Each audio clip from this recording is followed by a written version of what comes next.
All right, guys, here's my 56. I kind of get asked a lot about this truck, even at work. Guys ask me where I'm at on it, yada, yada, yada. Really haven't made that much progress on this truck.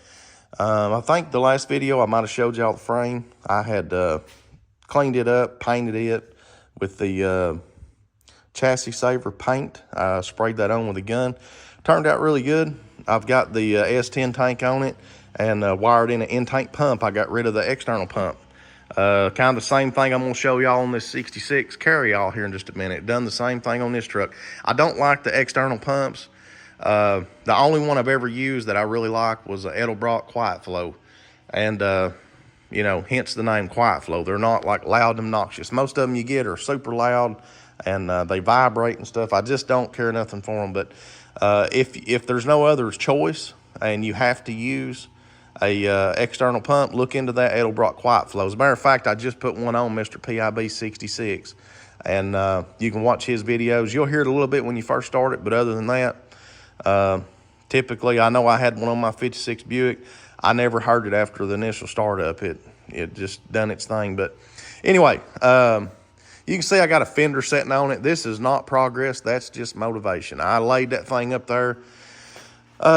This truck's been sitting here. Again, I've been busy with everything else and kind of got bored and just laid a fender on it. I don't even have the inner fender in there. So, you know, nothing to bolt to up through here or on the front. And this is the only bolt in the fender. So I just laid that up there, again, just to kind of motivate myself. I'll pull that back off and still have a few little mechanical things to do. The main thing being that power steering box. I want to get that off, or that's a manual steering box. I want to put power steering on the truck and maybe move that harness or clean that hole up and put a big grommet in it. Just make it look better. But anyway, again, not really made a lot of progress. I went ahead and painted the rest of this door. It's actually still a little wet. Trying to figure out the color. I don't know what color I want to go. I've already showed most of y'all my seat, my door panels. I've got that Impala steering wheel laying there in a box. So the interior is going to be red. There's no ifs, ands, or buts about that. I'm done too deep to change that. But the color of the truck, I don't know if I want to go red or white with patina or just do this brown. And this is a coffee bean satin something. It's just a kind of a dull brown. You can see it's a little bit bright in areas. That's coming out of a rattle can. Rattle can paint is hard to spray, and that's why I tell a lot of y'all, Mr. PIB's got a knack. Excuse me. Mr. PIB's in, like I said in my last video, I've got some sinus stuff going on, so excuse me for the coughing and stuff, but Mr. PIB and Mrs. PIB have a knack with a rattle can. It's very hard to make rattle can paint look uniformed at all.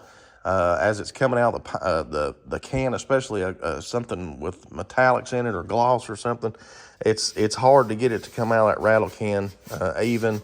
And you know, again, just it flashes so fast. It's just hard to make it look good. Of course, this I didn't put any effort into that whatsoever. I just sort of painted the top of the door. You can see again, it's still wet, but it will dry kind of to this satin finish. Now, I'm not going to use the rattle can. I'll go to Mike out here at Custom Colors and have him mix me up some actual paint that will take the UV rays.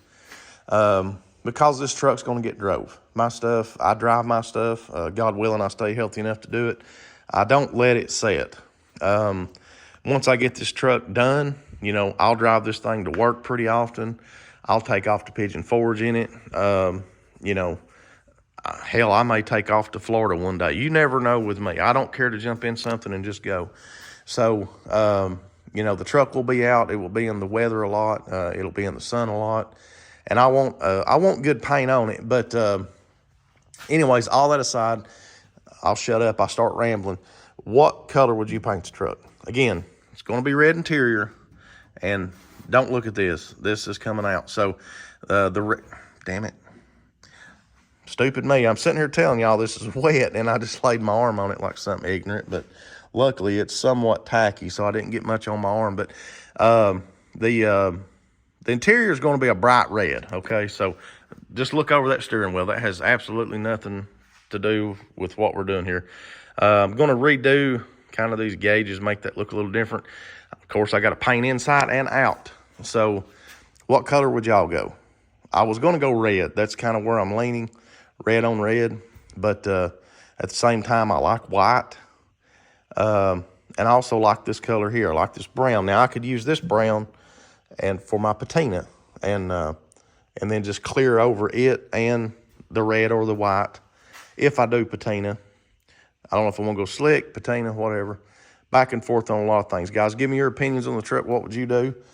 I've got pretty much everything to get it together. And I could probably have this thing back on the road in a good weekend.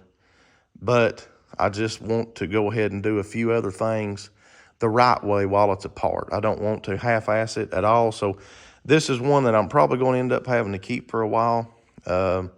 And I like it. You know, I've always wanted one kind of set up like this. So I'm going to try to do the truck as right and as good as I can. So not in any rush. It's got disc brakes on the front. I want to change those. I want to put power steering on it. I don't like the disc brake setup on the front. They're real thin rotors. I want a big rotor on the front. Like I said, I want to put power steering on it. I want to get the heat and AC on it. And I've got to get this cab stripped down to metal. Got to go to metal. And pretty much everything else too. So, again, mechanical work and getting it stripped down. But so I've got time. I guess that's what I'm trying to get at. I've got time to figure out what color I want it. But I think that brown, again, kind of look over the shitty paint work here. Once I strip this thing down and get some good primer on it, get it, you know, blocked out and everything, and spray it with good paint the right way, that's going to look, you know, totally different. It's going to look a whole lot better. And I don't know if that would go well with the red interior. Of course, I'll probably end up with torque thrust wheels on it. Just running a lot of things through my head, guys. Again, I like white and I like red.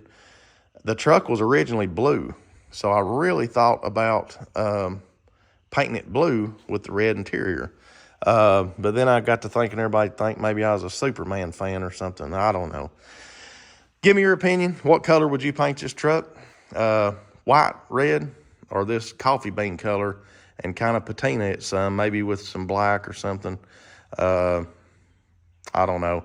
I could figure out some way to patina that, kind of make it look, I don't know, whatever. Give me your opinion, guys. I'm going to get it out here and do a video on this 66, let you check it out. And that thing's been a thorn in my ass. So I'm going to let y'all check it out, and I'm going to tell you what I've had to do to it. And let me know what you think about it. Sorry, I had a dog running around out here. I was trying to see what it was doing. We'll catch you on the next one, guys. See you later.